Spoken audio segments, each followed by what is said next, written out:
Hello everyone, and welcome to another live edition of the Wilkes Journal Patriots High School Football Rundown presented by Cooks and produced by River Street Productions. I'm sports editor Zach Colburn, and assistant sports editor Brandon Moree will be joining us in just a second to take a closer look at tonight's games.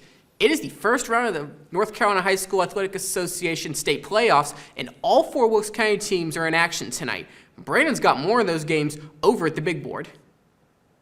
That's right. The playoffs do start tonight, and we could not be more excited. It took us an extra week. The North Carolina High School Athletic Association pushed back the start of the playoffs because of the flooding that Hurricane Matthew caused a couple of weeks ago. So tonight's the night. All of the teams in our conference had an extra week off to prepare, so hopefully they've gotten healthy and they've got their game plan in order. There are, like Zach said, all four teams are in, but two of those teams will be at home tonight. We're going to start by taking a look at East Wilkes. They earned the number 2 seed in the West, and they will host the number 7 seed out of the Midwest, Walkertown, tonight. Now you see there, based on their record, Walkertown went 6-5 and 5-1 in the Northwest 1A. So don't read too much into that overall record. They played a couple of 4A teams and a 2A team in the non-conference. They brought their overall record down. They got in the Northwest 1A play. They really stepped their game up, winning 5 of their last 6. They only lost to Mount Airy, who ended up winning the conference. All right, a couple of key players to take a look at tonight. We've got Bryce Vestal here for East Wilkes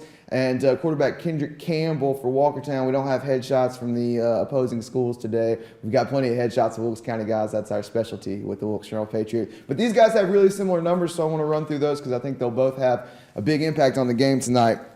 Mr. Vestal there is completing 54% of his passes. He's racked up 1,150 yards and 14 touchdowns, while you see Campbell is completing 55% of his passes for 1,163 yards and 15 touchdowns. Really similar numbers for those two players, which is, I think, going to be a key part of the game tonight. Also, another number to take a look at here is that 11.6 points per game allowed by the Cardinals. Cardinals have had a good year defensively. They're coming off 2 consecutive losses, so I would expect to see them bounce back tonight and hopefully move on to the second round with a win against Walkertown. All right, the other game in town tonight is going to feature the Wilkes Central Eagles and the Rutherford Spindale Central Hilltoppers, who are 5-6 and 3-5 coming out of the South Mountain Athletic Conference. So it's important to note that that's a really tough conference. You can't read too much into that 3-5 conference record. There are 2 defending state champions in that conference, including Shelby, who won the 2 single-A title last year, and Crest, who won the 3 AA title. So a really tough conference there, the South Mountain Athletic Conference. So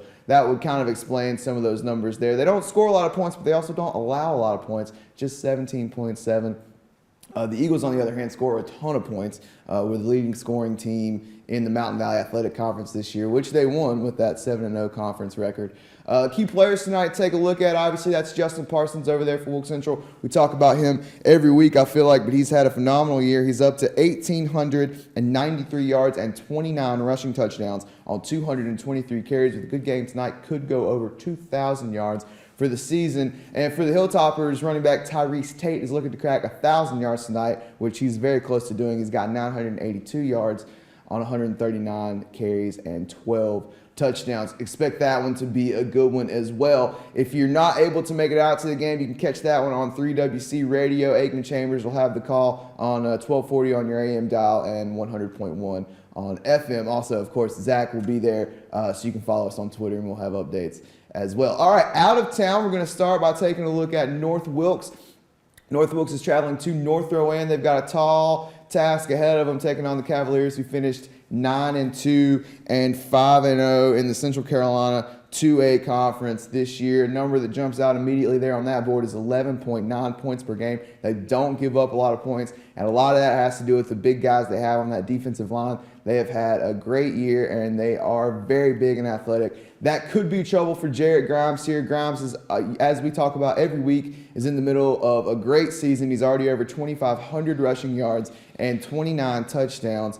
But we know he's going to try and run it up the middle, and that's going to be where those big Cavaliers are waiting for him. So I think that's a key matchup tonight for the Vikings. If they can gain some traction, get 3 or 4 yards of carry tonight, and keep the Cavaliers' offense off the field, they'll have a chance. But North Rowan certainly going to be aiming to do the opposite of that. Offensively for the Cavaliers, key player to keep an eye on tonight is going to be quarterback Corbin Smith. He's completing 48% of his passes. He's thrown for 1,315 yards and 17 touchdowns. All right, and the last game we're going to take a look at is a game that I'm going to be at tonight as West Wilkes travels to Eastern Randolph. The Wildcats finished the year 8-3 and 4-1 in the Pac-6. West Wilkes 8-3 as well, 5-2 in the Mountain Valley Athletic Conference. West Wilkes is number 5 seed out of the West, and Eastern Randolph is the number 4 seed in the Midwest. So they get to host the game tonight.